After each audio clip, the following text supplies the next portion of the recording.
왜 슬퍼하느냐. 우리 찬양 드리고 가기 시작합니다. 왜 슬퍼하느냐, 왜 걱정하느냐, 뭘 두려워하느냐, 아무 염려 말아라. 큰 어려움에도 아픔이 있어도 이젠 아무 걱정하지 마. 내가 널 붙들어드리. 내가 너와 항상 함께 하리라. 내가 너를 지키리라. 실망치 말고 나를 보아라. 나는 너의 하나님이라. 아멘. 기도하겠습니다. 은혜로우신 아버지 감사합니다. 오늘도 우리를 사랑하셔서 풀제리랑소로 인도하시고 예레미야의 말씀을 같이 상고하게 하셔서 감사합니다. 이 말씀을 볼 때 우리의 눈을 열어 보게 하시고 귀를 열어 듣게 하시고 우리의 심령을 열어 깨달아지는 역사가 있도록 도와주시옵소서. 예수님의 이름으로 감사하며 기도합나이다. 아멘. 예, 이 시간에는 우리 교재 281쪽입니다. 281페이지 예레미야서 49장입니다. 49장 오늘 본문의 내용은 계속해서 열방을 향한 예언 모음의 기사 연속입니다. 앞장에서는 그 모압에 대한 말씀이었다면 여기서는 이제 1절부터 6절 암몬에 대한 예언을 하고 있습니다. 자, 보면은 네 번째로 암몬에 대한 하나님의 심판 예언이다. 즉 선민 이스라엘을 대적하며 우상을 숭배함은 물론 그들의 제물로 교만했던 암몬이 하나님의 심판을 받아 그 수도가 황폐화되며 그들이 숭배하던 신 말감과 그 제사장들 및 백성들이 다른 민족의 포로로 잡혀가게 될 것을 예언하고 있다. 그러나 여기서도 모압과 마찬가지로 암몬의 회복을 약속하심으로써 하나님의 자비하심을 드러내고 있다 그랬어요. 예, 그러니까 구원이라고 하는 것은 전적인 하나님의 은혜로 주어지는 것임을 보여주는 거예요. 그죠? 그러니까 이방인이라 할지라도 하나님께서 그들을 회복시켜 주겠다. 회복은 구원에 대한 약속이죠. 예? 그러니까 이 인간의 구원은 내가 어떻게 하는 게 아니에요. 하나님께서 하시는 거예요. 그래서 우리가 구원받음에 대해서 우리가 늘 감사하고 기뻐할 수 있는 그런 삶이 되셔야 돼요. 자, 암몬이 누구냐? 암몬은 롯의 작은 딸, 예, 롯의 아브라함의 조카 롯의 작은 딸이 그의 아버지와 동침해서 낳은 베남미라고 하는 그 아들의 후손들입니다. 예, 그래서 이들은 주로 아르논강과 야복강 사이에 그 사해 북동 지역에 거주하고 살았고요. 이들은 모압과 마찬가지로 이스라엘과는 혈연적으로 매우 가까운 사이였으나 이들 역시 이스라엘에 대하여 적대 행위를 그칠 줄 몰랐다 그랬어요. 참 이게 가까운 친척이잖아요. 친족이에요. 그러니까 어찌 보면 이스라엘이 가장 어려울 때 돕고 협력해야 되는데 그게 아니라 도리어 이스라엘을 적대시하고, 예. 그 역사적으로는 굉장히 이스라엘을 힘들게 했던 나라 중에 하나가 바로 암몬이라는 나라입니다. 또 이 암몬은 영적으로도 이스라엘과는 원수와 같은 존재였다. 즉 암몬은 이스라엘 백성이 인신제사를 바쳤던 말감을 국신으로 숭배했던 나라로 이스라엘 백성들을 영적으로 피폐하게 만들었던 것이다 그랬어요. 이 암몬의 그 말감은 암몬의 그 국신입니다. 암몬의 국신인데요, 몰록, 몰렉, 밀곰이라고도 불립니다.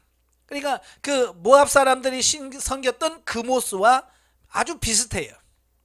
그러니까 나라의 그 이름이 좀 다를 뿐이지 섬기는 형태라든지 우상의 모습이라든지 어린아이를 제물로 삼는 것은 똑같아요. 근데 이들이 더 많이 이스라엘에 영향을 많이 미쳤어요. 그래서 이 남유다 사람들이 흰놈의 골짜기에서 바로 이 밀곰을 위한 신전을 짓고 거기서 어린 아이들을 제물로 바치는 이런 죄를 범하게 되었던 것을 보게 돼요.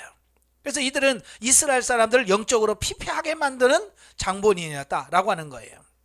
그래서 하나님께서는 당신의 백성을 대적할 뿐만 아니라 가증한 우상 숭배의 진원지인 암몬을 심판하기로 작정하신 것이다. 예. 그러니까 하나님 앞에 범죄하고 타락한 사람은 반드시 하나님의 징계와 심판을 면치 못한다. 이걸 꼭 기억하시길 바래요. 예. 이 예언은 암몬이 모압과 함께 BC 582년 바벨론에 의해서 멸망함을 통해서 이 예언이 그대로 성취되어진다. 자, 그 다음에 7절부터 22절까지 보면 에돔에 관한 예언입니다. 자, 보면은 다섯 번째로 에돔에 대한 심판 경고인데요. 자, 보면은 상수라면 포도를 거두는 농부와 밤에 오는 도적의 비유를 통해 하나님의 심판으로 인한 에돔의 멸망이 매우 철저할 것임을 예언한 전반부와 그랬죠. 여러분, 농부가 포도를 딸 때 대충 땁니까? 아주 철저하게 이번에 딸 거, 내일 딸 거, 다음에 딸 거 이거 구분해서 익은 것부터 탁탁탁 따잖아요. 남김없이 철저하게. 자, 이런 뜻이거든요. 그래서 하나님께서 이 에돔을 완전히 철저하게 멸망할 것에 대한 이야기를 하고 있어요. 또 심판 이후에 에돔의 비참한 상태에 대한 예언을 예언하는 중반부 14절 19절, 그리고 에돔에 대한 하나님의 심판의 필연성을 강조하는 후반부로 이렇게 구성이 되어 있습니다. 이러한 본문은 역시 에돔의 멸망을 예언하는 오바다서 1장 1절에서 8절의 내용과 거의 유사한 특징을 가지고 있습니다. 이 오바다의 특징이 뭐냐면 바로 이 에돔의 멸망에 대해서만 예언한 성경이 오바다서거든요. 그러니까 그 내용이 같을 수밖에 없죠. 예, 그래서 에돔은 세일산을 중심으로 거주하는 민족으로 이스라엘 조상인 야곱의 쌍둥이 형인 에서의 후손들로 이스라엘과는 혈연적으로 가장 가까운 형제 민족으로 서로 화목하게 지내야 마땅했다. 그죠? 예, 모압이나 암몬도 혈족이지만 그보다도 더 가까운 혈족이, 가장 가까운 혈족이 에돔 족속이에요. 그리고 어쩌면 가장 많이 돕고 가장 많이 도와줘야 되는 이런 나라가 에돔인데요. 어쩌면 그들이 그 출애굽할 때부터 그 이스라엘을 대적하고 방해하고, 야, 우리 땅 좀 지나가게 해달라. 그래도 못 가. 그러잖아요. 내가 먹을 거 먹으면 밥값 낼게, 물 먹으면 물값도 낼게. 그래도 안 돼. 그래서 이스라엘 백성들이 빠른 길을 놔두고 에시온게별까지 저 밑에까지 내려갔다가 다시 올라가야 되는, 그러니까 너무 힘든 길을 거쳐간 거예요. 그러니까 이스라엘 사람도 화가 나죠. 좀 가게 해다 주지. 그걸 못 가게 해서 이렇게 힘든 길을 가게 하냐. 그래서 이스라엘 사람도 마음이 상해. 그래서 이 에돔과 이스라엘은 적대 관계가 될 뻔해요. 그 가까운 혈족이고 친족인데도 불구하고 어려울 때 돕지 아니하면 이렇게 멀어지더라 라고 하는 사실이에요. 그러니까 여러분도 마찬가지예요. 신앙생활하면서 가까운 친족들을 좀 잘 돌아볼 수 있는 사람이 되셔야 돼요. 아시겠죠? 가까운 내 형제들, 예수를 믿든 안 믿든 그들이 좀 힘들고 어려울 때 도울 수 있는 삶이 되셔야 돼요. 예를 들어서 이런 거예요. 내 아우가 있는데 아우 가정이 어려워. 그럼 어떻게 해야 돼? 좀 도와줘야죠. 그러니까 조카들이 대학교 가는데 등록금은 좀 되는지 좀 물어보고, 그죠? 어떻게 등록금은 준비됐어? 엄마 없네. 그래, 내가 좀 여유인데 내가 도와주지. 이렇게 해서 그 어려울 때 도와주면 형제가 어떻게 되겠어요? 상하겠어요? 돈독해지겠어요? 돈독해주죠. 근데 막 등록금 못 내가려면 막 바둥바둥 되는데 뭐 등록금 냈냐는 말도 없고 도와준다는 말도 없고 그러면 여기서 속상하잖아. 근데 뭐요? 이래 가족 모임하면 그 형제들이 뭐라고 그래요? 아, 이번에 말이지 내가 교회에다가 헌금을 얼마나 냈는데 막 그러면서 교회에다 헌금 낸 것만 자랑하지, 그죠? 막 교회 건축헌금 내가 막 1억 냈어 막 그런데, 어이 교회라는 막 1억 냈다고 10억 냈다고 하는데, 어이 자기는 아들들 대학교 보내는 대학금 등록금 없는데 너무 힘들은데 거기다 10원도 안 보태주면 그 믿음 없는 사람이라든지 안 믿는 형제들은 정말 마음 상하거든요, 그죠? 그래서 속상해요. 그래서 예수 믿는 사람은요, 교회다 헌금해야 되죠. 그러나 그것만 가지고 다가 아니라 물질관계 영성에서 배우셨잖아요. 생명단계에서는, 예? 하나님에 대해서 드리는 것과 이웃에게 드려야 될 게 따로 있다고요. 하나님께 드리는 것만큼 이웃에게 섬겨야 된다고요. 그래서 제가 그런 부분들로서 형제들을 돕고 힘들고 어려울 때 찾아볼 수 있는 어떤 이런 부분이 되셔야 돼요. 그래야 그 영혼을 살릴 수 있는 거지. 아시겠죠? 바로 에돔처럼 430년 동안 종살이하고 이제 나라를 형성하겠다고 하는 그 나라에 도와주면 얼마나 좋았겠어요. 이때 에돔이 야 지나가 뭐 필요한 거 없어? 만약에 에돔이 야 뭐 필요한 거 없어? 양식 없니? 우리가 줄게. 뭐 만약에 그랬다고 한다면 이 역사 속에서 에돔은 굉장히 부흥하고 성장하고 이스라엘 관계 속에서 잘 나고 이스라엘이 나중에 복받았을 때 얼마나 에돔에게 잘해줬겠어요. 그죠? 그런데 이거 안 해준단 말이에요. 안 해주니까 마음 상해가지고요, 나중에는 다윗 왕이 돼갖고는, 예? 아예 에돔 족속을 쳐들어가가지고요 에돔 족속을 진멸하고, 예? 아예 거기다가 수비대를 세워놓고 니네들 옛날에는 우리 그랬지? 그래서 그들을 더 괴롭혀버리는 어떤 그런 부분이 나오네요. 그러니까 또 그들은 다윗에게 당했잖아요. 또 그걸 또 원한을 품어. 그래서 나중에, 예, 이스라엘이 바벨론에서 멸망할 때 잘한다 잘 망했다 이러고 또 박수치고 앉아있고 그렇게 되어진 거예요. 그게 마음이 상하니까 서로가 그래서 그런 거예요. 그래서 여러분 형제들을 좀 잘 살피세요. 아시겠죠? 형제가 좀 어려울 때 가서 살펴보고 힘들어할 때 가서 돕고, 예, 그래야 나중에 그들에게 전도도 할 수 있고 뭐 할 수도 있는 거지. 예, 그렇지 않으면, 예, 뭐라고 생각하냐면 저는 교회만 알지 형제들을 몰라본다 뭐 그래가지고 마음 상해요, 속상해요. 그래서 전도가 안 돼요. 나중에 형제를 꼭 가까이 하시길 바라고요, 돌아보시길 바래요. 예. 그렇게 한 이유가 뭘까 봤더니 에서가 야곱에게 뭘 빼앗겼어요? 장자권을 빼앗겼잖아요. 비록 이제 20년 후에 화해는 해요. 야복강의 기도 후에 화해는 해요. 그렇지만 그게 감정이 풀어지진 않아요. 만약에 형제들도 그러잖아요. 예? 아들이 둘이 있는데, 예, 아버지가 형한테만 유산 다 물려주고 동생한테는 10원도 안 물려줬다. 그러면 동생은 형한테 좋은 감정 품겠어요? 부모에 대해서도 감정이 안 좋겠지만 형한테도 감정이 안 좋죠. 마찬가지죠. 이 축복을 에서가 받게 돼 있는데 야곱이 훔쳐갔다고 생각한 거거든요. 그들의 입장에서는 사실은 훔친 게 아니죠. 쥐가 팔았잖아요. 그죠?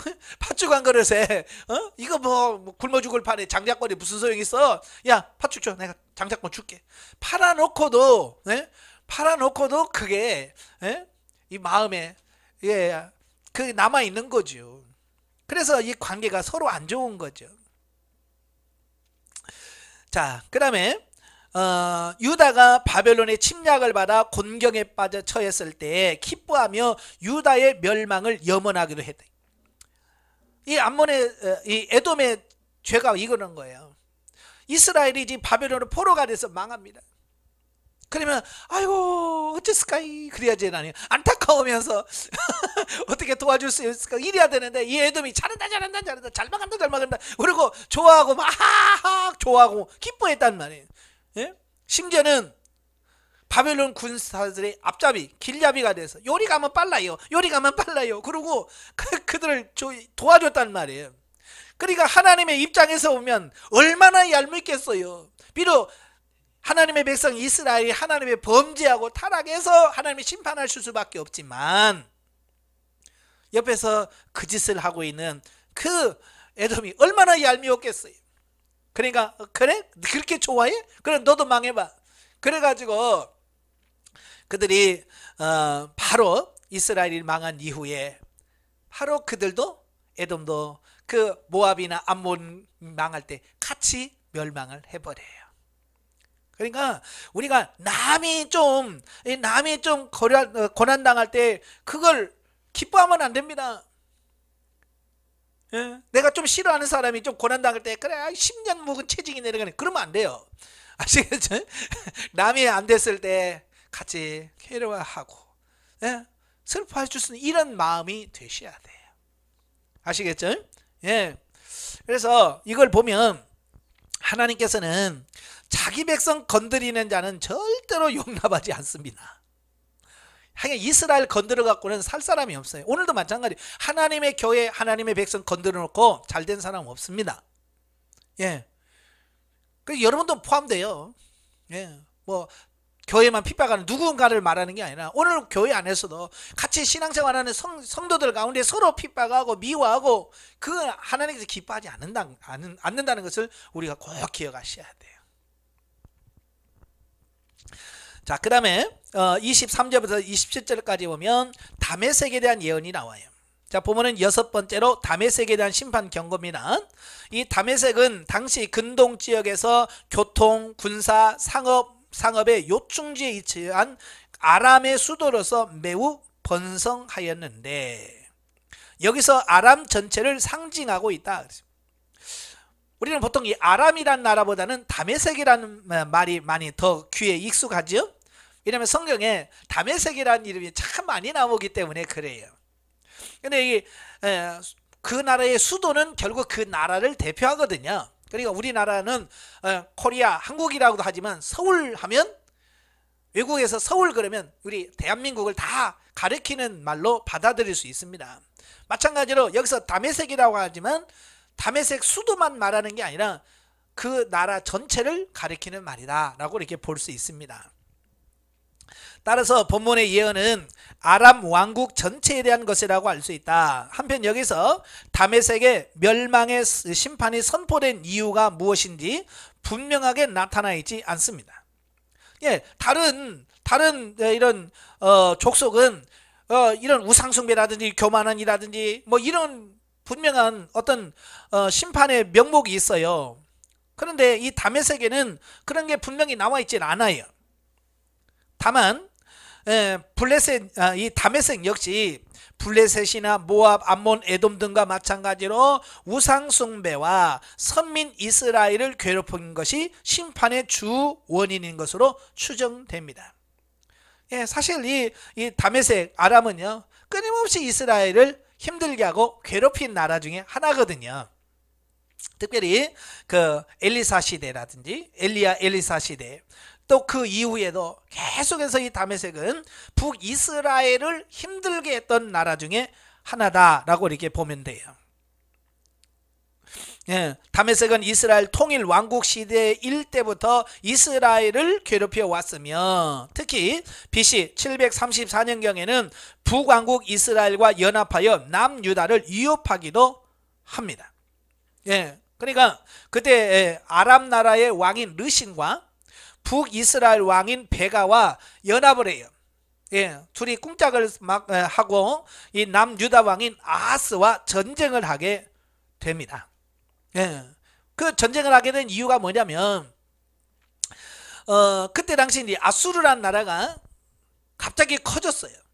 아수르 나라가 힘이 없을 때는 아람하고 북이스라엘하고 막 서로 치고받고 싸우다가 갑자기 이 아수르라는 나라가 커지니까 아람 나라가 야야 우리 싸우면 안 되겠다. 우리 손잡고 이 아수르와 우리는 대적해야 돼.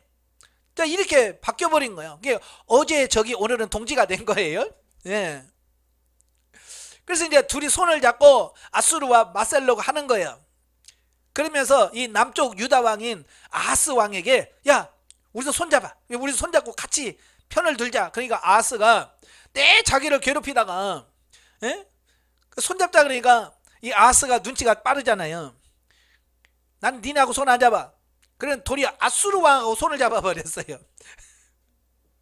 이 아수르하고 우리 손 잡았어요. 그러니까 이 아람 나라의 왕과 북이스라엘 왕인 베가가 보니까 뒤에서 뒤통수 치게 생겼어요. 이제 위에서 아수르가 누리지 밑에서 유다가 누리지. 그러면 야 이거 안 되겠다. 그러니까 빨리 유다부터 치자. 그렇게 해가지고 이 아람 나라 왕과 북이스라엘 베가가 유다를 침공을 하게 되죠. 바로 침공할 때에 이 아하스가 아수르 왕한테 도움을 요청해 버려요. 우리 동맹 맺었는데 우리 도와줘야 되지 않아요?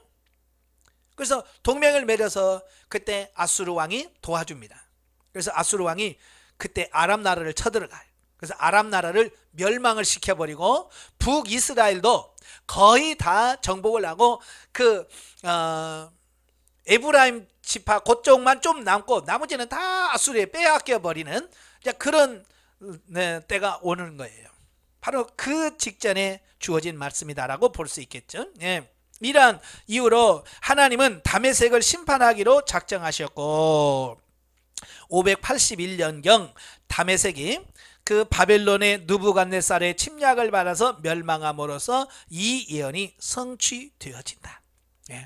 참 하나님 말씀은 진리예요. 그냥 망한다 그러면 망하는 거예요. 자, 그 다음에 28절부터 33절 보면 게달과 하솔에 대한 예언인데요. 자, 보면은 7번째로 게달과 하솔에 대한 심판 경고다. 자, 게달은 이스마엘의 둘째 아들의 후손으로 주로 아라비아 사막에서 유목 생활을 하였는데 활을 잘 쏘기로 유명했다고 합니다. 그리고 하솔은 갈릴리 위쪽에 위치한 성읍으로서 하솔과는 구별되는 민족으로, 여기서 하솔이라는 말은 여호수아서 11장에 나오는 그 하솔과는 다른 나라라는 말이에요. 그들의 거주지는 불분명하나 28절 동방의 자손이라는 말에 비춰볼 때 하솔은 게달 민족의 거주지에서 가까운 곳에 살았던 유목 민족으로 추정이 된다라고 봅니다. 자, 본문에서 이 두 민족에 대해서 심판이 선포된 이유는 분명하지 않아요. 이유가 안 나와요, 성경에서. 또 자신들의 물질적 풍요함에 만족하여 물질을 최고의 가치로 여겨 하나님을 찾지 않았기 때문이 아닌가 추정해 볼 수 있다. 그러니까 직접적으로 이들은 이스라엘을 괴롭히지는 않았어요. 그죠? 직접적으로 이스라엘을 괴롭히지는 않았지만 그들 자신이 하나님을 찾지 않았다는 거예요. 자, 우리가 죄 중에서 가장 큰 죄가 무슨 죄예요? 하나님을 찾지 않는 죄. 하나님 믿지 않는 죄가 가장 크거든요. 뭐 세상 사람들이 하면 그게 무슨 죄야 라고 말씀드릴 수 있지만 영적인 죄 중에서 가장 큰 게 뭐냐? 하나님을 믿지 아니하는 죄. 그 죄를 범했다는 거예요. 자, 그래서 그들도 역시 하나님을 믿지 아니하고 받아들이지 아니한 그 결과로 그들이 망했다, 심판을 받았다라고 여기서 볼 수 있지요.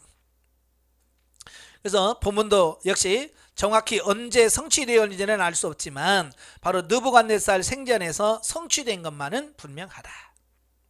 자, 그 다음에 이제 34절부터 49절에 보면 엘람에 대한 예언이 납니다. 엘람. 보면은 8번째로 엘람에 대한 심판 경고인데요. 엘람은 셈의 아들 엘람의 후손들이 세운 나라로 이 자그로스에서 티그리스 하류에 이르는 바벨론 동부 산악지대에 위치해 있습니다. 이란 엘람은 BC 12세기부터 BC 8세기경까지는 막강한 힘을 자랑했어요. 그러다가 BC 640년경 아수르 파니팔에 의해서 정복당한 뒤 세력이 급속히 약화되어 후대에는 그 메데라는 나라에 합병이 됩니다. 이 민족들은요, 활을 잘 쏘기로 유명한데 이웃 종족들에 대하여 매우 잔인하고 난폭하게 대한 것으로 전해집니다. 그러니까 전쟁을 해서 다른 나라를 정복할 때에 그냥 필요한 군인들만 죽이는 게 아니라 참 잔인하게 심지어 그 아이벤 여인의 배를 가르고 아이들을 막 바위에 쳐서 내려쳐 죽이고 막 이런 잔인함을 하는 거예요. 하나님은 생명이 정말 귀하게 여기시잖아요. 그죠? 근데 그 하나님께서 주신 귀한 생명을 그렇게 무자비하게 죽이는 것은 하나님께서 기뻐하지 않더라. 생명을 귀하게 여기셔야 돼요. 예. 하나님께서는 이 민족을 심판한 이유가 본문에는 분명하게 나타나 있진 않지만 아마도 자신들의 무력을 지나치게 의지하여 다른 민족에 대하여 잔인하게 대했기 때문으로 여겨진다 그랬어요. 자기들의 힘을 믿고 사람들 너무 잔인하게 대하는 거예요. 요즘에 이제 갑질이란 말 많이 쓰죠. 네, 갑질한다 그러죠. 우리가 보면 갑과 을이 있잖아요. 예, 이 갑이라고 하는 게 뭐냐면 자신이 가지고 있는 지위나 능력, 어떤 돈, 어떤 이런 것을 가지고 자기보다 약한 자들에게 괴롭히는 걸 갑질이라고 그래요. 예. 자, 이런 것을 하나님은 강자 편이 아니잖아요.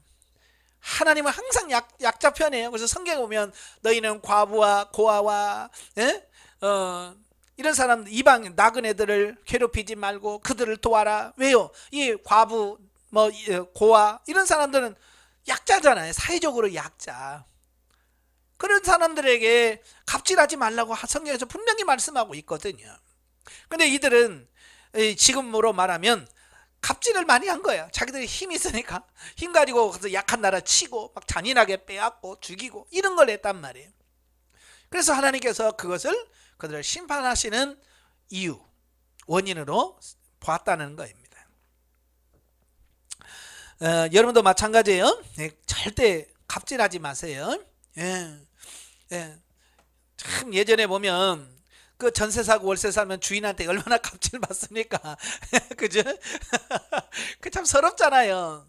돈 없어서 전세 살고 월세 사는 그 자체만은 힘든데 거다대고 주인이랍시고 와가지고 큰소리 뻥뻥 치고 그러면 그 얼마나 그러겠어요. 우리는 절대 그러지 않기를 바랍니다. 한편 하나님은 엘람에 대한 심판 예언 중에도 모압 암몬에 대한 것과 마찬가지로 회복을 약속하는데요. 이 예언 역시 메시아 시대와 연관된 것으로 보는 것이 옳다. 왜냐하면 이들 나라들도 바벨론에 멸망한 이후에 다시는 그 나라를 세운 적이 없어요. 엘람이라는 나라를 세우고 다메섹이라는 나라를 세운 적이 없습니다. 그래서 여기서 하나님께서 회복시켜준다는 말은 영적인 의미로 하나님께서 그들도 구원의 반열에, 그래서 그들의 영혼도 구원해 주겠다라고 하는 그런 의미를 담고 있지요.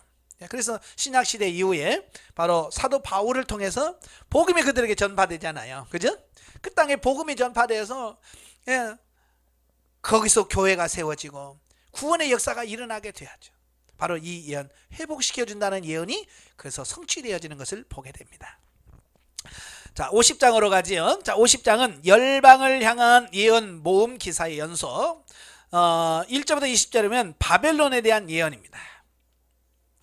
지금은 여러 주변에 있는 작은 나라들을 심판을 예언했다면 이제 그때 당시 최고의 강대국이라고 할 수 있는 바벨론, 이 바벨론에 대한 심판을 말씀하고 있어요.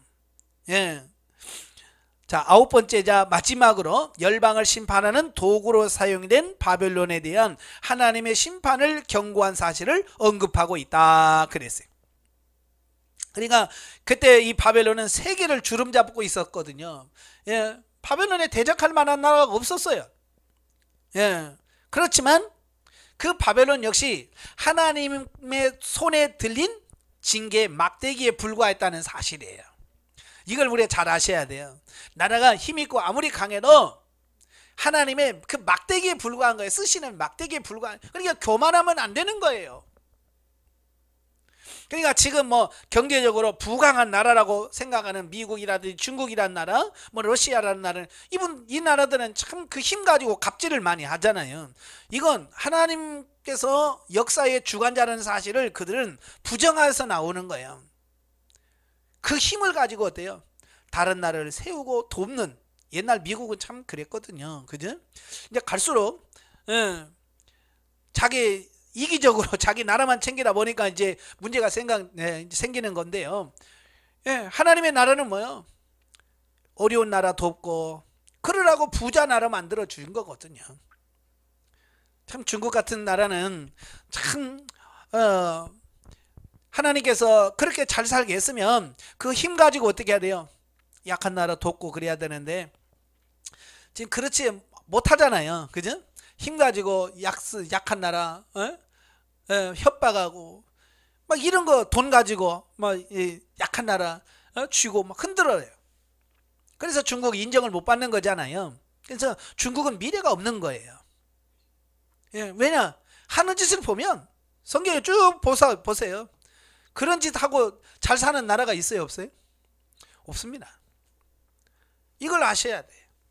그래서 우리나라도 잘 산다고 없는 나라 무시하고 그러면 안 돼요. 우리가 잘 사는 나라가 됐을 때 어렵고 힘든 나라 돕고 그래서 같이 상생을 해야 하나님께서 기뻐하시고 좋게 역사하실 겁니다. 자, 바벨론은 BC 612년 아수르의 수도인 니누에를 정복합니다. 그리고 BC 605년에는 그 갈그미스 전투에서 애국군을 격파한 뒤 아수르의 잔존 세력을 멸절시킴으로써 명실상부한 근동 지역의 패다로 등장을 합니다. 이래 그 근동 지역에서 아수르를 대적할 나라가 없습니다. 최강대국이 된 거예요. 또 하나님께서는 바로 이러한 바벨론을 당신의 심판의 도구로 사용하여 범죄한 유다와 열방들을 심판하심으로 당신의 공의를 드러내셨다. 힘없는 나라 가지고는 다른 나라를 심판할 수가 없잖아요. 그래서 하나님께서는 그들에게 힘을 주어서 그들을 통해서 열방 있는 나라를 심판하셨거든요. 물론 바벨론이 하나님의 도구로 사용된 것은 그들이 의로웠기 때문이 아니라 역사의 주관자이신 하나님께서 그들의 절대 주권으로 그들을 당신의 뜻을 이루는 방편으로 사용하셨기 때문이다 그랬어요. 그러니까 바로 이 바벨론이란 나라가 하나님이 쓰시기에 참 좋은 나라였기 때문에 쓴 것이 아니에요. 우리가 이게 착각하시면 안 돼요. 그렇지만 성경에 보면 특별히 잠언 16장 4절에 보면 하나님께서는 악인도 하나님의 쓰시기에 적당한 때에 만드셨단 말이에요. 그죠? 우리도 마찬가지로 우리 훈련받을 때 훈련받는 파트너를 주시잖아요. 그죠? 하나님께서 필요 적절할 때 악한 사람도 들어서 너 저 사람 훈련시켜라 라고 파트너를 붙여주는 것처럼 이 역사 속에서도 하나님께서 이렇게 하나님께서 들어 쓰는 나라가 있다 그 말이에요. 하나님의 필요에 의해서. 사실 바벨론은요 의롭기는커녕 여타 민족과 다를 바가 없이 우상 숭배를 했고요. 또한 하나님의 심판의 도구로 사용하기 위해서 그들을 강하게 하신 뜻을 깨달지 못하고 마치 그들의 능력으로 열방들을 정복한 것으로 생각하면서 자신을 마치 신적 존재와 같이 여기는 교만에 빠졌습니다. 아까 그들이 망한 이유에 대해서 우상숭배와 교만이라고 그랬죠. 이 바벨론도 역시 똑같아요. 우상숭배했고요 교만했습니다. 그래서 무자비한 정복을 했습니다. 그래서 나라를 정복할 때요 정말 많은 사람들이 죽고요 많은 사람이 포로로 끌려가고요. 자, 그런 일들이 있었습니다. 이에 열방을 심판하시는 하나님께서 최종적으로 심판의 막대기에 불과한 자신들의 위치를 망각하고 교만히 행한 바벨론을 심판하실 것을 선포하기에 이르신다라는 사실을 보게 되어집니다. 그래서 제가 농담으로 주제 파악을 잘 알아야 된다 이런 말을 하거든요. 우리가 신앙생활하면서 주제 파악을 잘해야 돼. 내가 지금 현재 위치가 어떤 위치인가. 그걸 잘 아셔야 돼. 그렇지 않으면 있는 거 가지고 자랑하고 교만하다가 실패할 수 있습니다. 그래서 항상 우리가 자기 주제, 하나님이 왜 나를 거기에 있게 하시는지 이걸 정확하게 인식하고 살아야지. 그렇지 못하면 나도 모르는 사이에 그 위치에서 갑질하다가 하나님 심판받고 멸망할 수밖에 없어요. 아시겠죠? 보면은 좀 더 크게 구체적으로 상수하면 1절부터 10절은 바벨론이 북방의 큰 연합국에 가여 패망하여 황폐될 것과, 예, 이 바벨론도 그렇게 큰 나라도 결국은 뭐요? 하나님께서 북방에서 내려오는 연합군에 의해서 패망하게 될 거다. 이걸 예언하고 있어요.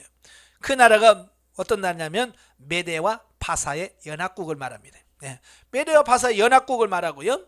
이 나라는 세계사에서는 페르시아라고 말합니다. 세계사에는 페르시아라고 되어 있고요. 성경에는 메대와 바사라고 되어 있습니다. 네. 자, 그때 이스라엘 백성들이요, 하나님께 회개하고 돌아옴으로 하나님의 은총을 입어 본국으로 귀환하게 될 것을 예언합니다. 예. 바로 이 바벨론이 멸망하는 날, 이스라엘이 바벨론 포로로 끌려갔다가 해방되어서 돌아오게 될 거다라고 하는 말을 예언하게 되는 거예요. 그러니까 이스라엘 백성들은요, 바벨론으로 포로로 끌려가면서 70년이 차면 다시 돌아오게 하겠다라고 하는 하나님의 약속을 받았죠. 예레미야가 이미 선포했으니까. 그걸 나중에 에스겔도 알고 다니엘도 알죠. 그래서 때가 되는데 다니엘이 그걸 깨닫는 거예요. 70년이 다 된 것 같다. 그래서 다니엘이 금식하면서 하나님께 기도하죠. 그때 하나님께서 70일의 비밀을 허락하시면서 내가 돌아가게 하겠다라고 말씀하죠. 자, 하나님께서 미리 이렇게 70년이라고 하는 기한을 선포하심을 통해서 이스라엘 사람들 다 알고 있는 거예요. 70년이 되면 우리가 해방될 거라는 거. 그래서 이 메대와 바사 연합군이 바벨론을 쳐들어올 때에 누구만 알고 있냐면 이스라엘 사람 다 알고 있는 거예요. 아, 됐다. 그래서 이 이스라엘 사람들이요, 메대와 바사 연합군이 그 바벨론을 침입해 올 때에 그들을 적극적으로 도왔어요. 그래서 이 바벨론이라는 나라는 그렇게 쉽게 무너질 나라가 아니거든요. 예, 굉장한 나라예요. 그래서 그 다니엘서를 보면 이 바벨론 나라의 마지막 왕인 벨사살이 바벨론의 마지막 왕이거든요. 이 메대와 바사 연합국이요, 그 성을 완전히 포위하고 있는데도 불구하고 잔치를 벌였어요. 왜 그랬을까요? 그만큼 바벨론 성은 무너지지 않은 견고한 성이었어요. 성도 외성 밖에 있죠. 또 외성 무너뜨리라고 또 내성이 또 하나 있습니다. 이중으로 돼 있어요. 그러니까 이게 쉽게 쳐들어올 수가 없습니다. 그리고 이 바벨론 주변에는 물을 흘려놨어요. 강물을 흘려서 함부로 이게 쳐들어올 수도 없어요. 그러니까 이들이 그래 니까이 것들이 뭐 한다고 그래서 얕본 거예요. 근데 바벨론 성에 누가 있어요? 이스라엘 사람들이 있잖아요. 그 이스라엘 사람들이 그 메대와 바사 사람들과 연결을 한 거예요. 그래서 쉽게 그 성이 무너져 버린 거예요. 그러니까 이 바벨론 성은 굉장한 성이에요. 무너지지 않은, 정말, 그런데 순식간에 무너져 버린 거예요.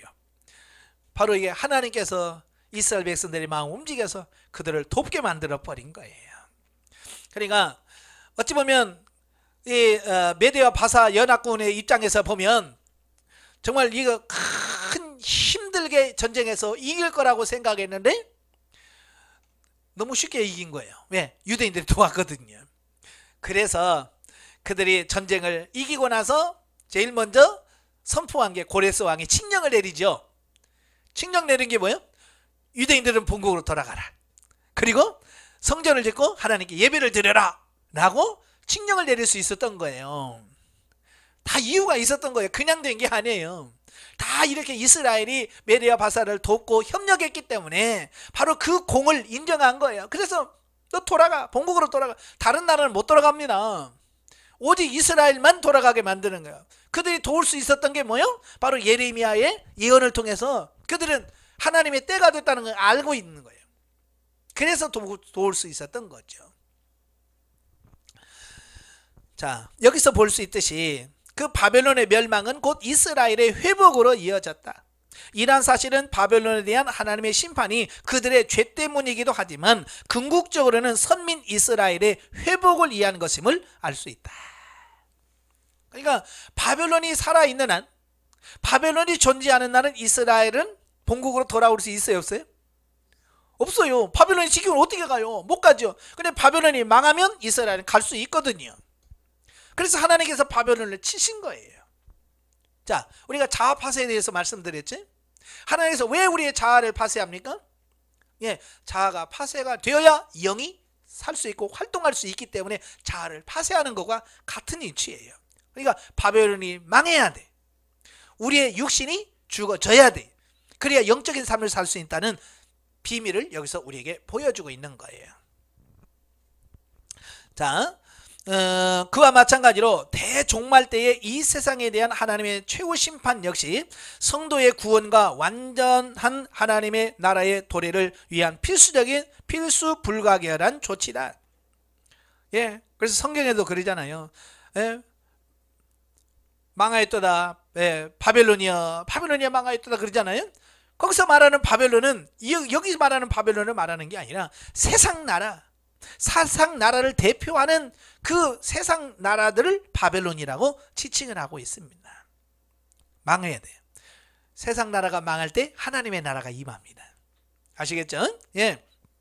자, 한편 여기서 바벨론을 심판하는 도구로 사용된 북방 큰 연합국은 고레스가 이끄는 메대와 바사 연합군을 가리키는데, 이 예언대로 바벨론은요 BC 539년 메대와 바사에 의하여 멸망을 합니다.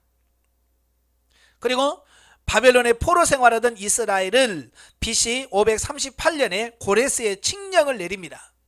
예, 이스라엘은 본국으로 돌아가서 성전을 관할해 섬겨라라는 칙령이 538년에 내려지고 1년 동안 준비하고 537년에 드디어 1차로 5만여 명이 귀환하는 이런 부분들을 보게 되죠.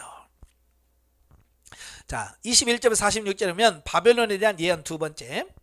본문은 지난 단락에 이어서 계속해서 바벨론에 대한 하나님의 심판 경고를 반복적으로 언급을 하고 있는데요.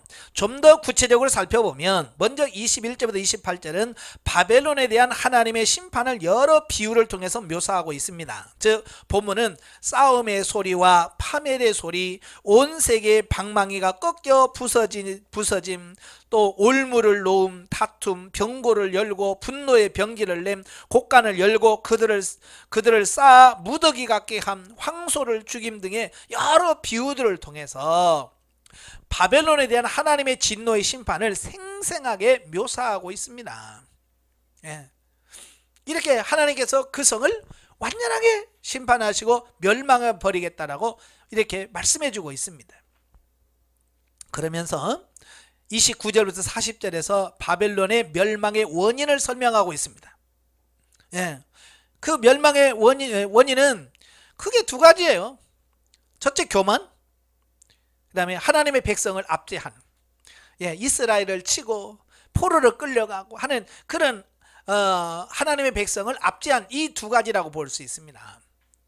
자, 그 중에서 29절부터 32절은 하나님께 대한 그들에 대한 교만, 그 다음에 33절 40절에는 이스라엘 백성들에 대한 그들의 압제에서 각각 그 멸망의 원인을 찾고 심판을 경고하고 있습니다. 그리고 끝으로 41절부터 46절에서는 1절부터 10절에서 다시 한번 바벨론이 북방 큰 연합군의 침공을 받아서 멸망하게 될 것과 그것이 하나님의 섭리인 것을 밝힌 사실을 보도함으로써 하나님은 당신의 뜻대로 나라를 세우기도 하시고 망하게도 하시는 온 세계와 역사의 절대 주권자요 섭리자라는 사실과 이러한 하나님께 교만한 자는 필연적으로 멸망할 수밖에 없다는 사실을 교훈해주고 있습니다. 네. 하나님은 절대 주권을 갖고 계신 분이잖아요. 자, 그래서 우리가 하나님의 말씀에 늘 순종하시고, 예, 하나님의 말씀에 잘 따르는 여러분이 되셔야 될 줄로 믿습니다.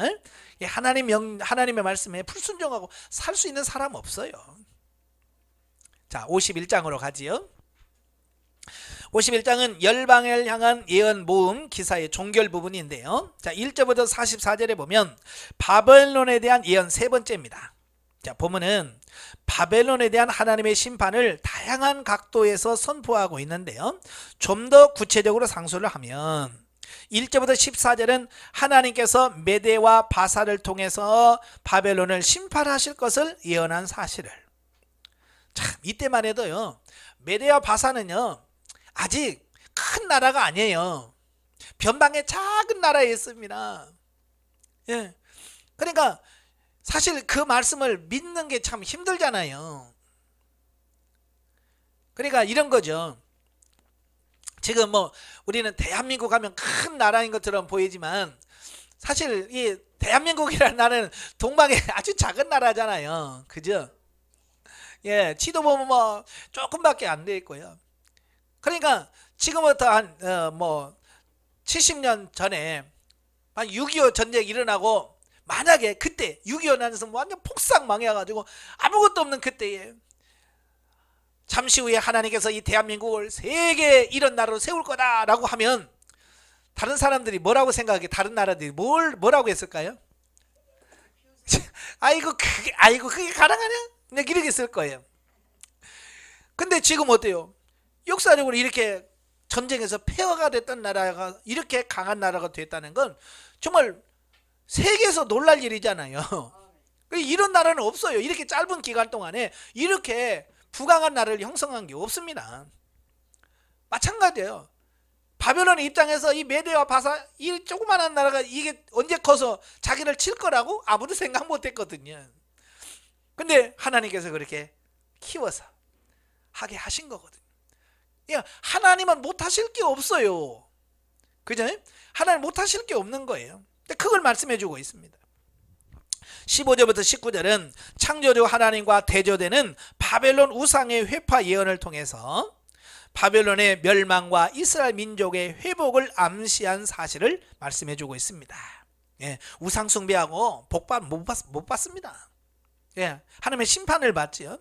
사실은 또 20절부터 24절은 바벨론이 시온에 행한 대로 보응을 받게 될 것을 예언한, 바벨론이 이스라엘을 3차로 공격하면서 하나님의 성전을 완전히 돌 위에 돌 하나 없이 파괴시켜 버렸고 예루살렘 성벽을 완벽하게 무너뜨려 버렸잖아요. 그런 것처럼 하나님께서 그들을 똑같이 그들을 심판하실 것을 말씀해 주고 있습니다. 또 25, 26절은 열방을 심판한 하나님의 도구로서의 바벨론이 황폐케 될 것을 예언한 사실을, 또 27절 32절은 하나님께서 메대를 비롯하여 열방을 도구로 사용하여 바벨론을 심판하실 것을 예언하고 있습니다. 또 33절 34절은 하나님께서 바벨론에서 포로 생활을 하는 이스라엘 민족의 호소를 들으시고 바벨론을 심판하실 것을 예언한 사실을 41절부터 44절, 또 하나님의 심판을 받아 멸망할 바벨론에 대한 애가를 각각 기록을 하고 있다라는 겁니다. 자, 이상에서 살펴보는 것 같이 본문은 계속해서 바벨론에 대한 심판 예언을 반복적으로 언급을 하고 있습니다. 왜 이렇게 반복해서 바벨론의 멸망을 경고할까요? 라고 하는 부분이에요.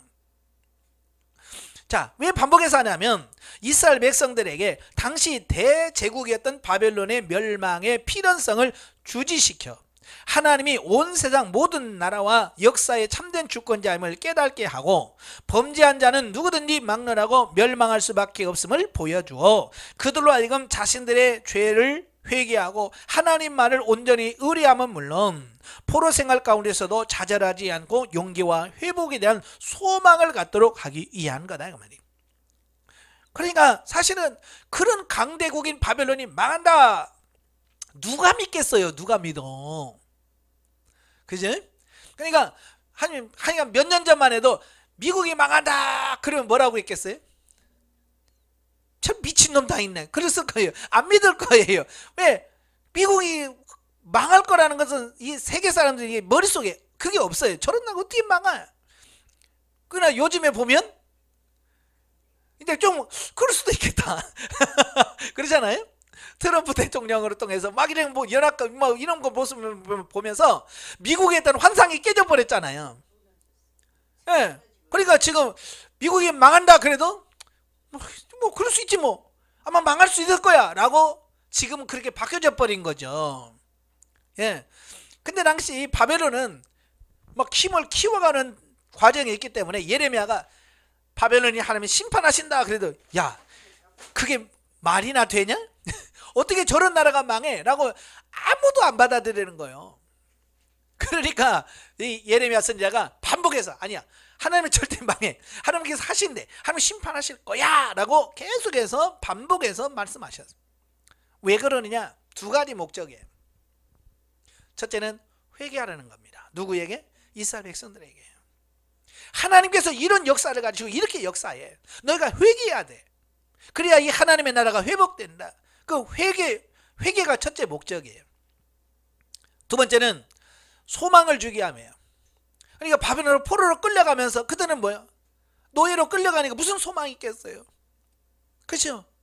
소망이 없어요. 돌아갈 소망이 없는 거야. 그런데 예레미야가 아니야 반드시 바벨론 망해. 그러니까 너희는 다시 돌아올 거야. 그러니까 포로 끌려가는 이 포로 이스라엘 백성들에게 소망이 있는 거야. 그래 언젠가는 바벨론 망할 거야. 그럼 우리는 다시 돌아올서 하나님께 예배 드릴 수 있을 거야 라는 소망을 가지고 가는 거예요. 바로 이 두 가지 목적을 이루기 위해서 계속해서 바벨론을 망한다 라고 말씀하고 있는 거예요. 한편 도저히 멸망할 것처럼 보이지 않던 거대 제국 바벨론에 대한 멸망 예언이 주어지고 그것이 그대로 성취된 사실은 현재 이 세상을 지배하는 악한 사단의 세력도 최후 대종말의 때에 하나님의 심판을 받아 순식간에 멸망할 것에 대한 예표라고 할 수 있습니다. 지금도 마찬가지죠. 이 지구가 망한다 그러면 대부분의 사람들이 뭐라고 그래요? 미쳤다 그렇죠? 그렇잖아요. 근데 성경은 이미 오래전부터 이 세상은 망한다라고 예언을 하고 있거든요. 하나님의 말씀은 진리이기 때문에 이 세상은 분명히 망합니다. 아무리 뭐 안 된다고 부정을 해도 망할 수밖에 없어요. 왜? 하나님께서 이미 심판을 예언했기 때문에 그래요. 그래서 계시록 18장에 보면 바벨론의 패망에 대해서 선포하거든요. 바벨론은 세상 나라 모든 나라를 지칭한다고 그랬어요. 마귀가 다스리는 그 사단의 나라 그게 바벨론인데요. 망합니다. 분명히 이 세상 바벨론 나라는 망합니다. 마귀가 다스리는 이 사단의 세력은 반드시 멸망한 날이 있습니다. 그러니까 오늘 신앙생활 하면서 우리가 힘들고 어렵고 고통스러워도 우리는 소망이 있는 거예요. 왜? 저 마귀 나라는 반드시 망한다. 아시겠죠? 그 나라는 망할 거야 라고 하는 소망이 있기 때문에 우리가 이 세상에서 어려움을 당하고 고난을 받아도 우리가 넉넉히 이길 수 있게 되어진다는 거예요. 자, 45절에서 53절에 보면 바벨론 포로민을 향한 권고가 나옵니다. 보면은 바벨론 멸망 예언 가운데 일종의 삽입 내용으로 바벨론에서 현재 포로 생활을 하고 있는 이스라엘 백성들에게 준 권고 내용입니다. 다시 말하면 바벨론이 이 민족의 침입을 받아서 멸망할 때 속히 바벨론을 탈출하여 구원을 얻을 것을 권고하고 있습니다. 너희들 있다가 다른 민족이 쳐들어오거든 빨리 도망 나와. 그래야 너희가 사는 거야. 그 얘기를 하고 있는 겁니다. 또 바벨론을 탈출하는 즉시 멸망할 바벨론에 미련을 두지 말고 예루살렘으로 귀환할 것을 촉구한 내용이 50절에서 53절입니다. 사람들은 또 재물을 많이 쌓아두면 그 미련 때문에 못 나오잖아요. 전에도 말씀드렸죠. 그 롯의 아내 소돔과 고모라 성을 멸망해요. 안 나가요. 나가라 그래서 안 나갑니다. 그래 천사가 막 강제로 손잡고 끌어냅니다. 끌어내서 자 밖에 내놓고 야 빨리 가. 근데 뒤돌아보지 마라. 그 뒤돌아보지 마라 말은 이렇게 힐끔 보지 말라는 게 아니라 아이고 저걸 두고 내가 어떻게 가 그 얘기거든요. 미련 두지 말라는 얘기예요. 미련 두지 말라는 얘기인데 이 롯의 아내가 그 미련을 떨치지 못하고 저걸 두고 내가 어떻게 모은 건데 그러다가 소음기둥이 되잖아요. 우리도 바로 그런 실수를 하지 말라는 얘기예요. 오늘 여러분도 마찬가지 신앙생활 하면서 멸망에 갈 세상 나라에 미련을 두면 우리가 하나님의 나라에 갈 수가 없어요. 그렇잖아요. 그래서 우리가 세상에 미련을 두지 않기를 바라요. 이러한 본문은 앞서 바벨론 멸망 예언의 반복이 단순히 바벨론의 멸망을 경고하기 위함이 아니라 포로 생활하는 이스라엘 백성들의 회개를 유도하고 그들에게 위로와 소망을 주기 위함이라는 사실을 잘 입증해 준다. 그러니까 이 말씀은 바벨론 사람들에게 주어진 말씀이 아니라 바벨론 포로로 끌려가는 이스라엘 백성들에게 주어진 소망의 메시지라고 하는 거예요. 특별히 바벨론 멸망을 예언한 51장 52장은 시드기야 제4년 곧 BC 593년경에 선포되었는데요. 이때는 유다 백성들이 2차로 바벨론의 포로로 끌려간 지 5년이 지난 때로 바벨론의 포로로 되어간 유다 백성들에게 위로와 소망이 되기에 충분했다라고 하는 사실입니다. 예. 그러니까 시드기야 4년이 되어서 11년째 망하거든요. 예, 그러니까 4년째 되었을 때 아직 바벨론이나 나라는 망하지도 않았고요. 아직도 건재하고 있는 때 이 소망을 주는 겁니다. 정말 대단한 예언이 예언이라 할 수 있죠. 왜냐하면 아직 그 일이 이루어지려면 55년이나 더 남아있어요. 이제 55년 후에 바벨론이 망하고 귀환할 거거든요. 근데 미리 55년 전에 선포하는 거예요. 이 나라가 이렇게 될 거다. 예. 그래서 포로로 끌려간 사람들이 55년 후에 내다보면서 소망을 갖고 있는 어떤 이런 부분을 볼 수 있겠죠. 자, 54절 58절이면 바벨론 멸망 예언 네 번째입니다. 자, 보면은 바벨론 포로민을 향해 준 권고를 언급한 지난 단락에 이어서 다시금 바벨론에 대한 멸망 예언을 반복하고 있습니다. 특별히 보면은 바벨론에 대한 하나님의 심판을 그들의 악행에 대한 보응이라는 차원에서 다루고 있습니다. 즉 보복의 하나님께서 당신의 택한 백성을 괴롭히고 당신 앞에서 교만의 죄를 범한 바벨론을 친히 보수하심으로써 그들을 멸하신다는 것이다. 예, 바벨론이 멸망한 이유 두 가지. 첫째, 교만. 그 다음에 당신의 백성들을 괴롭히는 것. 예, 계속해서 쭉 말씀하는 게 뭐예요? 하나님의 백성 괴롭히고 복받은 나라가 없다. 예, 그러니까 지금 기독교를 핍박하고 있는 중국이라든지 이런 나라는 결코 복받을 수 없다. 이걸 말씀해 주고 있습니다. 아시겠죠? 지금 뭐 중국이 큰 소리 내고 뭐 G2라고 해서 큰 소리 뻥뻥 치고 그렇습니다만은 결코 중국은요 설 수가 없어요. 왜? 그들이 하는 짓을 보면 하나님 앞에 살 수가 없어. 지금 바벨론과 같은 어떤 그런 나라를 비유한다면 중국이라고 볼 수 있어요. 그러니까 그 나라는 소망이 없습니다. 하나님께서 비록 바벨론을 도구로 사용하여 유다를 심판하셨지만 바벨론이 유다보다 의로웠던 것은 결코 아니다. 따라서 선민 이스라엘을 압제하고 하나님 앞에서 극도의 교만에 빠진 바벨론이 계속 건재하다는 사실에서 이스라엘 백성들은 여호와 신앙에 큰 회의를 가지게 될 것이 분명했다. 자, 이게 무슨 말이냐면 이스라엘을 심판하는 바벨론이 의로운 나라가 아니란 얘기예요. 어쩌면 이스라엘보다 더 나쁜 나라예요. 악한 나라예요. 근데 악한 나라를 통해서 이스라엘을 심판한다? 이해가 안 되죠. 그죠? 그런데 하박국 선지자도 그러잖아요. 하박국 선지자도 어찌 하나님 우리보다 악한 자를 들어 우리를 심판하십니까? 그러죠. 예? 자, 이렇게 하나님 정말 하나님이 살아계시면 그럴 수 없지요 라고 할 만큼 신앙의 회의를 갖고 있을 때 아니야. 악인이 잘 되는 것은 그냥 하나님께서 심판하시는 도구로 쓰는 것뿐이야. 그래도 망할 거야. 잠시만 하나님 쓰실 때만 잠시 저렇게 잘 될 거야 라는 그런 말이거든요. 그래서 믿음 연약한 자가 실족하는 것을 방지하기 위한 예방의 목적에서 이 말씀을 줬다라고 보시면 돼요. 사실 시편 73편에서도 비슷한 내용이 나와요. 거기 보면 그러잖아요. 내가 실족할 뻔했다 그러죠. 왜? 악인이 잘 되는 걸 보고 실족할 뻔했다는 거예요. 자기는 악한 사람은 심판을 받고 망해야 되는데 그냥 이 세상을 보니까 그렇지 않더라는 거예요. 악한 사람이요 부자로 살고 잘 먹고 잘 살고 얼마나 잘 먹었는지 예? 눈알이 튀어나올 만큼 잘 먹더라. 예. 그러니까 이게 정말 하나님이 살아계신다면 어떻게 악한 사람이 저렇게 잘 되지? 라고 하는 부분 때문에 고민하고 갈등할 수 있고 신앙의 회의를 가질 수 있다는 얘기예요. 그렇지만 하나님 뭐라고 그래요? 야, 그게 다가 아니야. 그들이 영원히 잘 되는 거 아니야. 그래서 뭐라고 그래? 그가 내가 성전에 가보니까 알겠더라.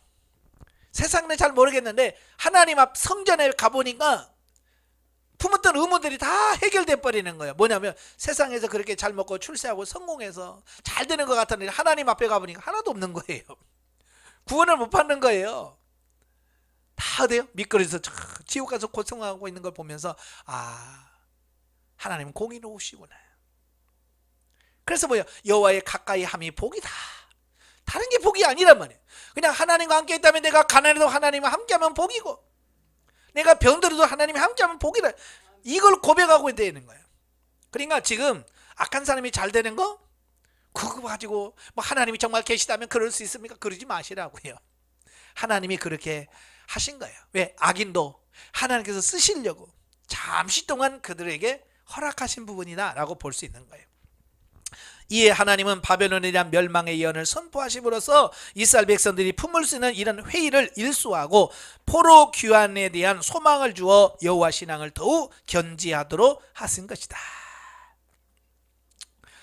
하나님은 우리의 속성을 너무 잘 알잖아요. 그래서 그 실망할 걸 아시고 미리 말씀, 야 그런 생각하지 마라. 지금 이 바벨론 망해, 영원하지 않다. 이걸 보여줌을 통해서 실족하지 않도록 만들어 주신 거죠. 자, 59절부터 64절에 보면 바벨론 멸망에 대한 예언의 결론입니다. 자, 보면은 좁게는 바벨론 멸망 예언을 언급한 50장 51장의 결론이며 넓게는 열방을 향한 하나님의 심판 경고를 보도하고 있는 본론 46장부터 51장까지의 종결 부분이라고 할 수 있습니다. 자, 이러한 본문은 예레미야가 바벨론으로 가는 시드기야의 사신 스마야에게 바벨론에 대한 심판 예언을 기록한 책을 주어 그것을 바벨론에 가서 선포하게 한 사실. 그러니까 이런 멸망의 심판, 바벨론 심판에 대한 내용을 다 적어서 사신으로 가는 스마야에게 가서 너 이거 가서 바벨론 사람들에게 알려줘라. 예. 그 말씀을 주시는 겁니다. 왜냐하면 바로 바벨론으로 포로로 끌려간 유대인들에게는 소망을 주기 위함이고 이 지금 교만에 있는 바벨론 사람들에게는 야 우리가 교만하면 안 되는구나. 이걸 통해서 그들도 회개할 수 있는 기회를 주시기 위해서 사신으로 가는 그에게 이 바벨론의 멸망에 대한 하나님의 예언을 그대로 적어서 그들에게 선포해라, 알려줘라 라고 말씀하고 있습니다. 그리고 그걸 다 선포한 이후에는 그 책을 기록한 예언을 선포한 다음에 그 책을 돌을 매달아서 유브라데 강에다가 던져 넣어라 라고 보도를 하고 있습니다. 그러니까 그 말씀을 선포한 이후에 그 두루마리를 돌에다 묶어요. 그래서 유브라데 강에다가 던져서 그냥 폭 가라앉아라, 가라앉혀라라고 말씀하고 있거든요. 자, 여기서 예레미야가 스마야에게 바벨론에 대한 심판 예언을 기록한 책을 유브라데 강에 던져 빠뜨리게 하는 것과 같은 상징적 행위를 소위 선지자적 예언 행위라고 합니다. 그러니까 사람들에게 어떤 행동을 보여줌을 통해서 자기가 전하려고 하는 메시지를 더 부각시키는 걸 말합니다. 요즘에는 뭐 퍼포먼스라고 그러죠. 행위예술. 그러니까 어떤 몸의 동작이라든지 어떤 예술을 통해서 자기가 전하려고 하는 메시지를 전하는 거, 바로 이런 거예요. 분명하게 예레미야가 그들에게 선포하려고 하는 내용을 더 분명하기 위해서 그들이 보는 앞에서 선포하고 그걸 돌멩이에다 묶어서 던져 넣어라. 자, 이렇게 말을 하는 거죠. 이것은 상징적 행동을 통해서 강조적으로 드러내기 위한 것이죠.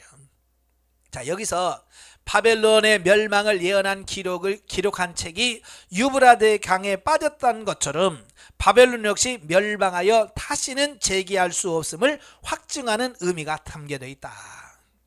그렇죠? 돌 묶어서 던지면 어떻게 돼요? 꼬르륵 가라앉죠. 예, 가라앉아요. 그건 당연한 거예요. 그러니까 물에 가라앉는 것처럼 사라져 없어질 것이라고 하는 것을 의미합니다.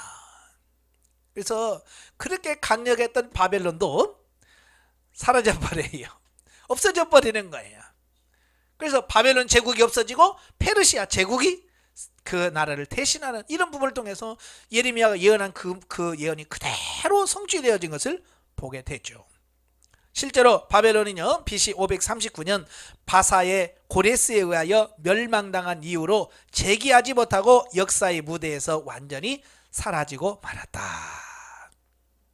예, 사라지고 말았어요. 지금 바벨론은 없습니다. 예, 상징적으로만 사단의 나라, 세상 나라를 바벨론 나라라고 우리가 지칭할 뿐이지 바벨론의 나라는 없습니다. 자, 영적 예를 보죠. 바벨론은 하나님의 도구로서 사용되었으나 그들도 결국 심판을 면치 못하게 되었다. 하나님은 하나님의 백성을 괴롭게 하던 대적들은 하나님이 징계하시는 도구가 되어 그들의 사명을 다하였으나 그들의 죄값을 치르게 되었다. 예, 그러니까 이 하나님의 도구는 두 가지가 있습니다. 쓰고 버리는 도구가 있고 사용되어서 하나님의 복을 받는 도구가 있습니다.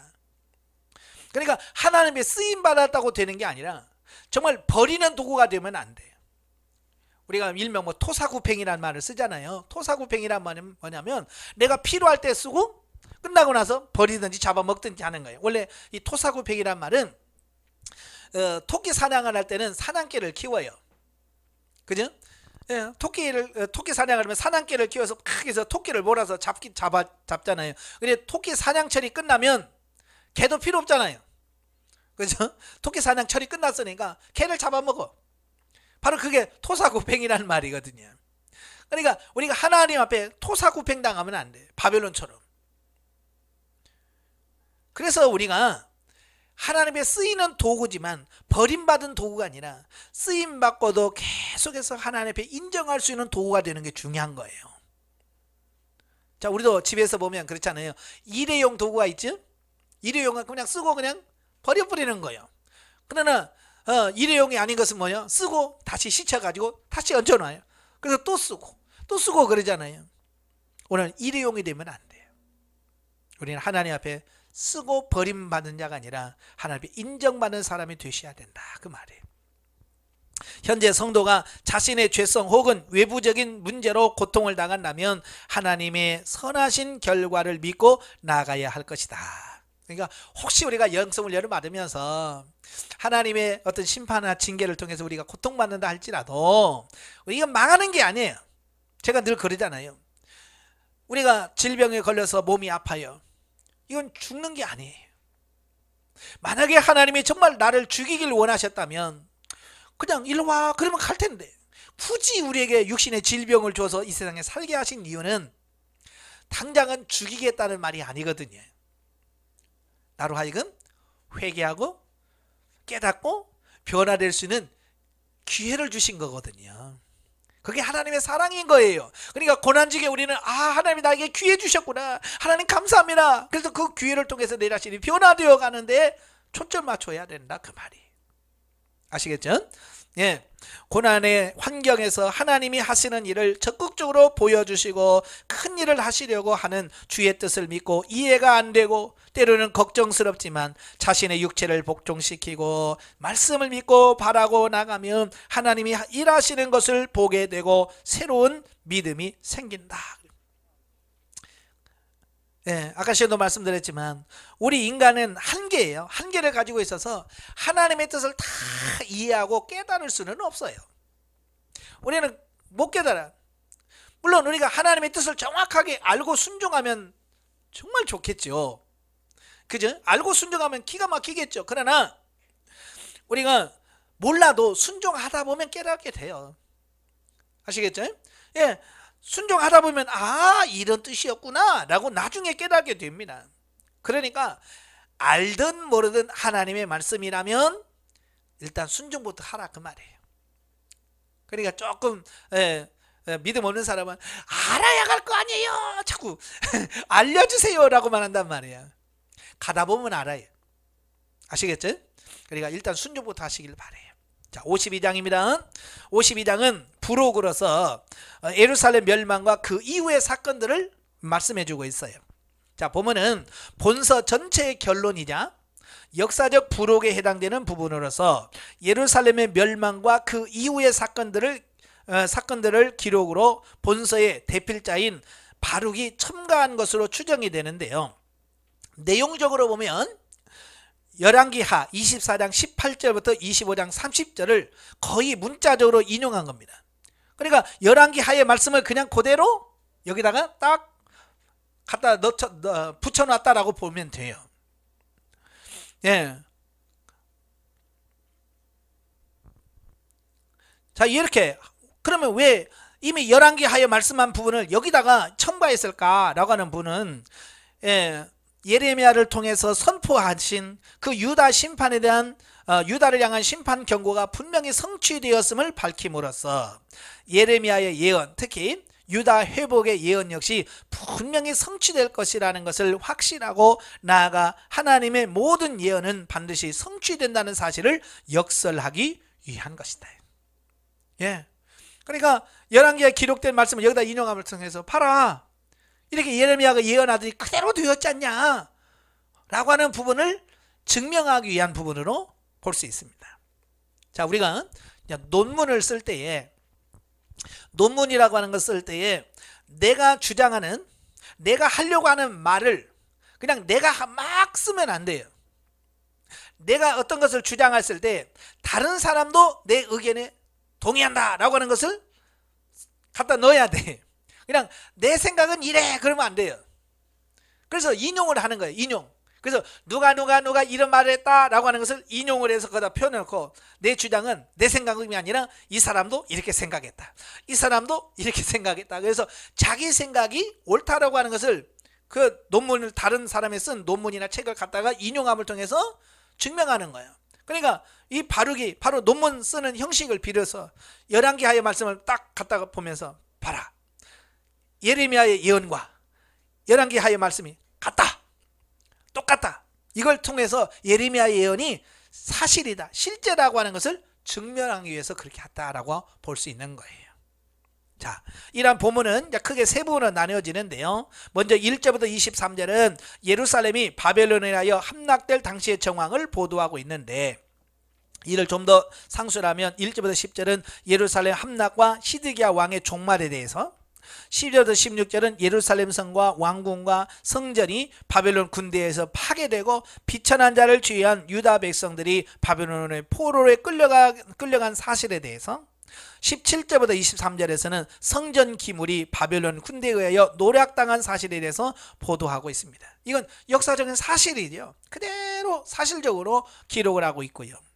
다음으로 24절에서 30절은 제사장을 비롯한 기타 유다의 지도자들이 바벨론 군에 의하여 처형당한 사실과 이미 전반부에 간략히 언급한 바 있는 유다 백성들의 바벨론 포로와 관련하여 구체적으로 보도하고 있습니다.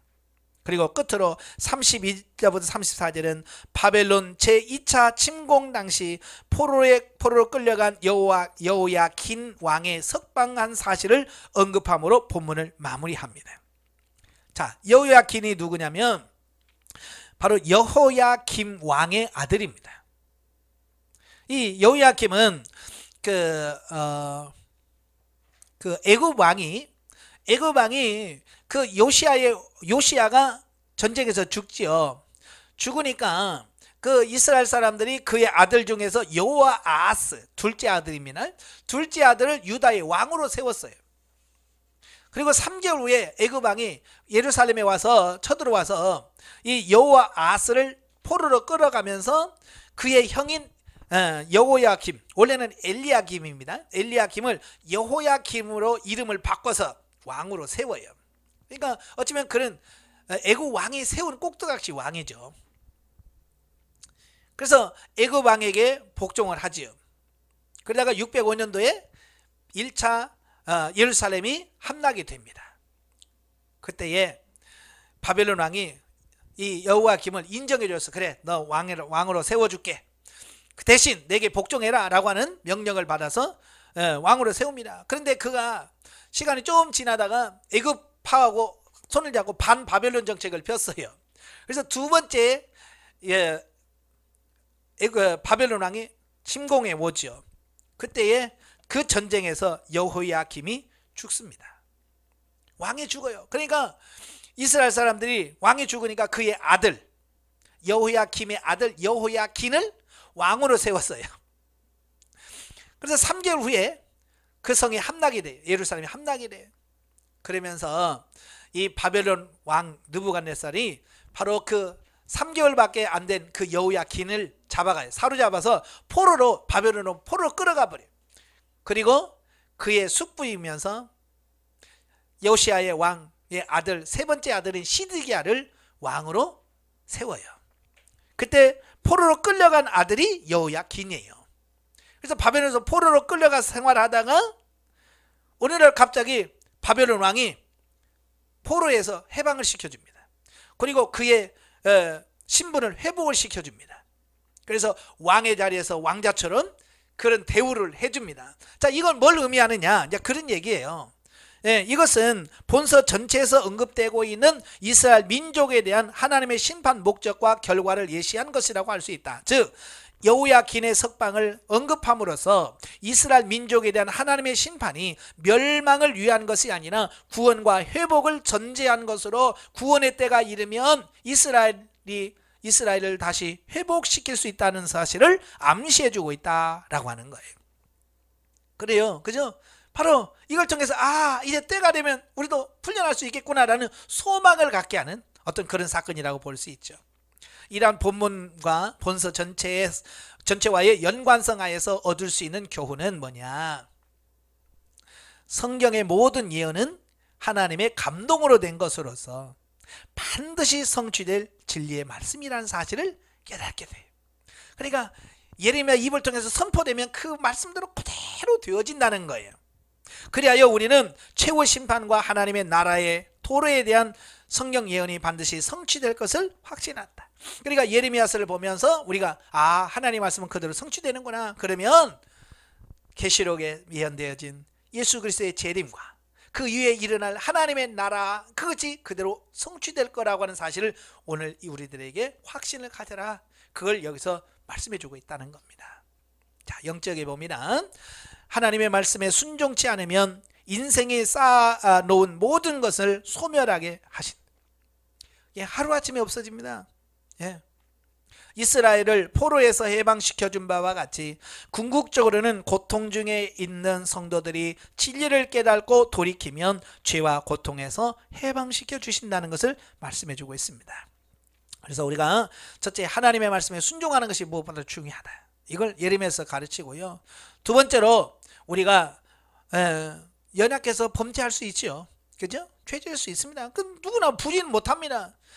죄 안 짓나 장담할 사람 없습니다.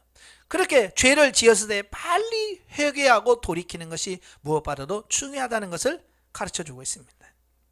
그래서 돌이키지 않으면 유다 백성들처럼 바벨론으로 끌려가서 70년 고생한 이후에야 겨우 깨닫고 돌아온다면 얼마나 불쌍한 일이에요. 그죠?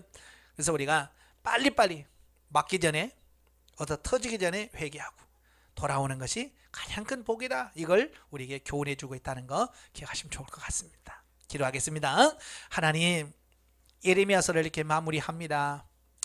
세계 강대국이라고 했던 절대로 멸망하지 않을 것 같은 바벨론도 하나님께서 멸망한다라고 예언하셨고 그 예언대로 그대로 성취되었습니다.